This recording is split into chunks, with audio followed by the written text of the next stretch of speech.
আপনারা জানেন যে জিয়াউর রহমান তিনি বহুদলীয় গণতন্ত্রের জনক and তিনি বাংলাদেশে এটা এস্টাবলিশ করেছিলেন। এর ফলে ইভেন আওয়ামী লীগও মূলত আপনার বাংলাদেশের গণতান্ত্রিক রাজনৈতিক রূপে ফিরে এসেছিল, কারণ বাকশাল গঠনের পর আওয়ামী লীগও কিন্তু এক প্রকার নিষিদ্ধই ছিল।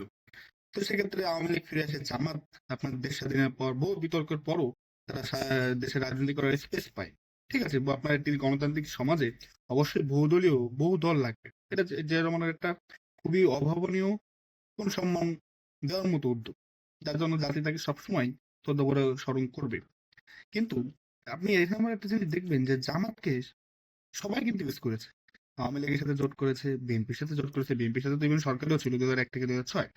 তখন কিন্তু ম্যাডাম জিয়া বা বিএনপি লোকেরা জামাতকে যুদ্ধাপরাধী বলতো না বা রাজাকার বলতো না। তারা বলতো যে না, জামাতে এরকম কোনো কাজ করে নাই। ইভেন যখন জামাতের নেতাদের ফাঁসি দেওয়া ছিল যুদ্ধাপরাধের অপরাধে, তখন ম্যাডাম জিয়া যখন সুস্থ ছিল তখন কিন্তু তিনি বলেছেন যে না, ইন্ডা যাদের ফাঁসি দেওয়া হচ্ছে ইন্ডা কেউ যুদ্ধাপরাধের সাথে ইনভলভ না। তাই না? বাট এখন আপনারা দেখছেন যে 5ই আগস্টের পরবর্তীতে আপনার জামাত বিএনপি কিন্তু এখন দুই গ্রুপ। বাংলাদেশে যেহেতু আওয়ামী লীগ নাই, পুরো নীরব, সেহেতু বাংলাদেশে এখন দুইটা বড় পলিটিক্যাল পার্টি খাতা কলমে, জামাত আর বিএনপি। বিএনপি সবচেয়ে বড় পলিটিক্যাল পার্টি, দেন হচ্ছে বর্তমানে জামাত, যেহেতু আওয়ামী লীগ নেই। এখন আমরা প্রায় নির্বাচন 12 তারিখে, নির্বাচনী প্রচারণা শুরু।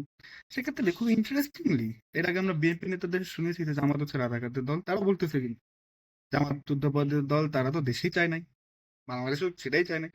ইভেন তারেক রহমান এই দুদিন আগে আপনার যে এক দিয়ে এক 12 ঘন্টার মধ্যে না কত ঘন্টার মধ্যে তিনি 6-7টা জেলায় বক্তব্য রাখলেন, সেখানে কিন্তু তিনি বলেছেন যে 50 বছর আগে তারা গণহত্যা করেছে বা জামাতকে মূলত মোটা দাগে আপনার তিনি যুদ্ধাপরাধী বলেছেন বা বাংলাদেশের বিপক্ষে শক্তি বলেছেন।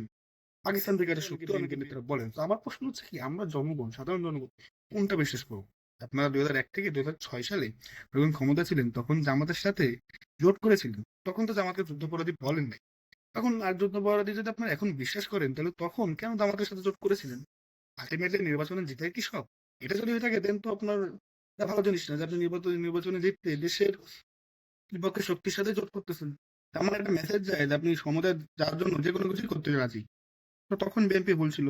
আর নাহলে এখন বিএনপি ভুল যে এখন তারা জামাতকে নির্বাচনের মাঠে ডাউন করার জন্য বা ইমেজ ড্যামেজ করার জন্য তারা এসব বলছে। তো আমরা জনগণ, সাধারণ মানুষ যারা রাজনীতি অত বুঝি না, অত প্যাচ গোছ বুঝি না, তাদের মনে কিন্তু ডাউট সৃষ্টি হচ্ছে। সো আবার এটাও সত্য যে রাজনীতিতে আপনার আসলে শেষ কথা বলতে কিছু নেই।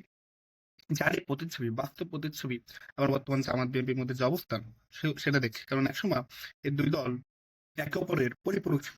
বাট হুট করে কেউ জানি না এখন দু দলই একে অপরের বদনাম করছে। তো এটাই, মানে আমি কনফিউজড যে কোনটা বিশ্বাস করবো। আপনার 2001 থেকে 2006 সালে বিএনপির সাথে যখন জোট ছিল জামাতের, তখনকার বিএনপির বয়ান, নাকি আপনার ম্যাডাম জিয়া আপনার জামাতের নেতাদের যখন ফাঁসি দেওয়া ছিল যুদ্ধাপরাধের দায়ে সেই বয়ান, নাকি বর্তমান বিএনপির বয়ান যারা বলছে যে জামাত হচ্ছে যুদ্ধাপরাধী সত্যি এবং বাংলাদেশের বিরুদ্ধে শক্তি, মূলত তারা পিন্ডি থেকে এসেছে অ্যান্ড তাদের দিয়ে বাংলাদেশের ভালো কিছু সম্ভব হয়। তো কোন পয়েন্টে আমরা বিশ্বাস করবো? আমি বিএনপির যারা উচ্চ পর্যায়ে তাদের কাছে একটাই রিকোয়েস্ট যে আপনারা জনগণকে এভাবে বিভ্রান্তি করেন। আসলে বিভ্রান্তি করলে কি, মানুষ কিন্তু তখন কনফিউজ হয়ে যায় যে না, মানে কোনটা বিশ্বাস করবো। বেদলে আপনারা হয়তো দেখুন একদিক যেতে হবে, অথবা আপনার বলেন আগে যে না, জামাত হচ্ছে ভাই 2001 থেকে 2006 আমরা জাস্ট জোট করার জন্যই আহ, জামাতকে নিয়েছিলাম, তখনও জামাত স্বাধীনতা বিরোধী শক্তি ছিল। আর নাহলে এটা বলেন যে না, জামাত স্বাধীনতা বিরোধী শক্তি না।